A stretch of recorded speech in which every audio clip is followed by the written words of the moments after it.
Assalamualaikum warahmatullahi wabarakatuh, sahabat petani semua. Kembali lagi di channel Mitra Bertani TV, edisi khusus spesial bulan Ramadan. Sebelum masuk pada inti videonya, kami mengucapkan selamat menunaikan ibadah puasa untuk teman-teman yang sedang menjalankan. Semoga senantiasa diberikan kemudahan, kelancaran, dan segala yang kita lakukan dinilai sebagai sebuah ibadah. Kemudian untuk teman-teman yang belum berkesempatan untuk menjalankan ibadah puasa, semoga segala aktivitasnya senantiasa diberikan kemudahan dan kelancaran. Dan untuk teman-teman atau diri kita barangkali saat ini sedang mengalami kurang enak badan atau keluarga kita sedang sakit, semoga Allah mengangkat penyakitnya dan mengganti dengan kesehatan, dengan kesembuhan. Dan untuk teman-teman yang mungkin saat ini sedang kebingungan untuk mencari jalan keluar, semoga segera dipertemukan dengan jalan terbaik sehingga teman-teman tidak kebingungan lagi. Mungkin itu, tetap semangat, kurangi sambat, Gusti berkahi.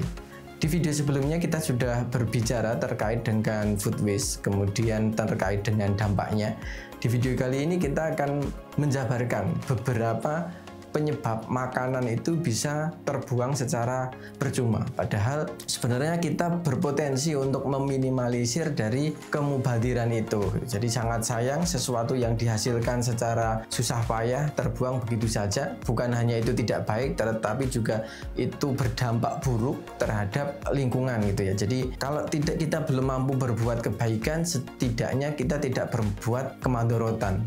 Nah, kita ini belum mampu untuk berbuat kebaikan, justru malah menyumbang kemadorotan itu gitu. Jadi semoga kita bisa terjaga dan bisa terus berupaya untuk mengurangi hal-hal seperti yang saya sampaikan tersebut gitu ya. Jadi untuk food waste tersebut dipengaruhi oleh beberapa hal ya. Di antaranya ada 3 hal penting yang berpotensi untuk meningkatkan jumlah makanan itu terbuang secara begitu saja. Padahal sudah siap saji, tetapi akhirnya terbuang percuma. Yang pertama adalah di konsumsi berlebihan dan belanja tidak terkontrol. Jadi konsumsi berlebihan dan belanja tidak terkontrol. Kenapa bisa demikian? Jadi ketika kita siang hari, apalagi dihadapkan dengan cuaca yang sangat terik, kemudian kita juga menahan lapar, kemudian dahaga, haus dan lain sebagainya, maka yang ada di kota kita itu adalah nanti ketika kita berpuasa itu akan makan apa. Jadi seolah-olah itu kita akan makan dalam jumlah yang sangat banyak.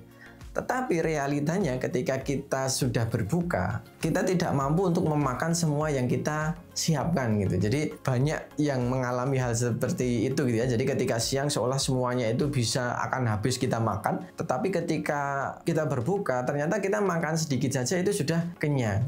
Nah, mungkin hal-hal seperti itu perlu kita minimalisir gitu ya. Jadi mempersiapkan sesuatu itu sesuai dengan kebutuhan kita. Misalkan kemampuan kita makan misalkan 1 piring, ya sediakan 1 piring saja gitu. Jangan karena mungkin siangnya kita terlalu capek kemudian menahan sehingga wah nanti malam saya akan menghabiskan 3 piring. Tidak akan kuat gitu. Jadi yang tahu tersebut itu adalah teman-teman sendiri. Jadi coba membiasakan membeli sesuatu sesuai dengan kebutuhan. Jangan terlalu dikedepankan keinginan. Jadi misalkan kita mau makan nanti malam, mau balas dendam, mau makan 3 piring. Tentu saja tetap tidak mampu gitu. Ketika memang kita tidak mampu, perutnya tidak mampu, ya jangan dipaksakan gitu. Jadi lebih baik diantisipasi dengan berbelanja dengan sesuatu yang takarannya itu sifatnya sudah dipas. Misalkan sisa ya sedikit saja dan sebisa mungkin kita bertanggung jawab untuk menghabiskannya. Mungkin itu kebiasaan pertama adalah konsumsi berlebih dan berbelanja yang tidak terkontrol karena nafsu tadi gitu. Jadi seolah-olah kita akan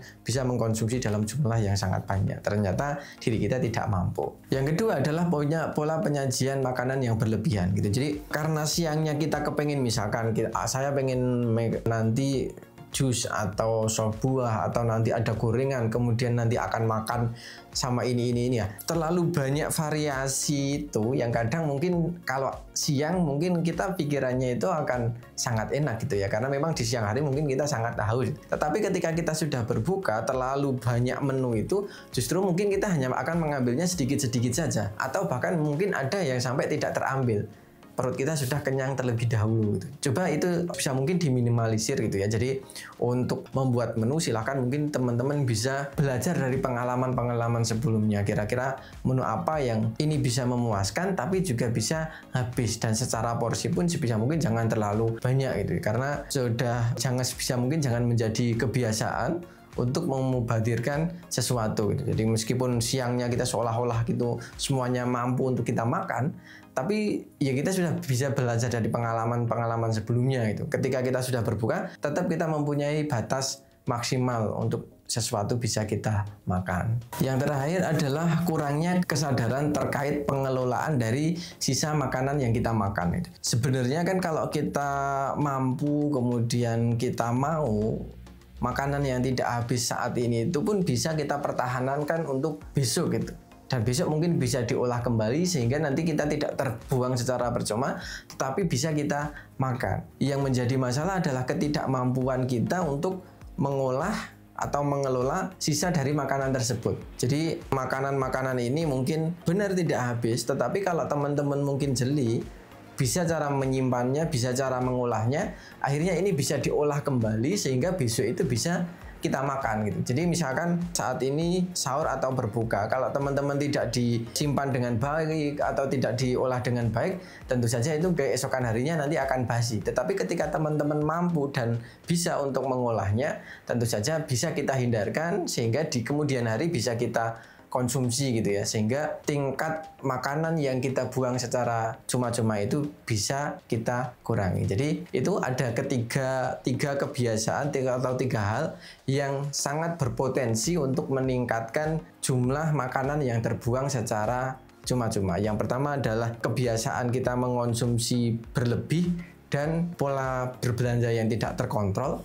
Yang kedua adalah, yang pertama adalah belanja yang tidak terkontrol, kemudian yang kedua adalah pola penyajian yang terlalu berlebih, dan yang terakhir adalah ketidaktahuan atau ketidaksadaran kita untuk mengelola dan mengolah sisa makanan yang tidak habis hari ini. Semoga tadi bisa menambah wawasan kita dan meningkatkan kesadaran kita supaya lebih berhati-hati lagi untuk berbelanja dan menyiapkan makanan. Tujuan utamanya adalah mengurangi kemubadiran itu. Jadi hal-hal yang kurang baik mungkin bisa kita kurangi, bisa kita hindari. Mungkin tidak bisa merubah secara 100%, tapi paling tidak mulai belajar untuk bertanggung jawab gitu. Ketika kita sudah menyiapkan, sebisa mungkin kita makan, kita habiskan. Kalau tidak habis, sebisa mungkin kita tahu bagaimana cara mengolah makanan ini bisa supaya tidak menjadi barang yang sia-sia atau terbuang secara percuma. Mungkin itu, semoga video ini bermanfaat, dan apabila video ini bermanfaat, jangan lupa klik like, comment, share, dan jangan lupa subscribe untuk tidak ketinggalan info terbaru dari kami. Terima kasih dari saya Zaki, salam Mitra Bertani Indonesia, wassalamualaikum warahmatullahi wabarakatuh. Dan sampai jumpa di video kami selanjutnya.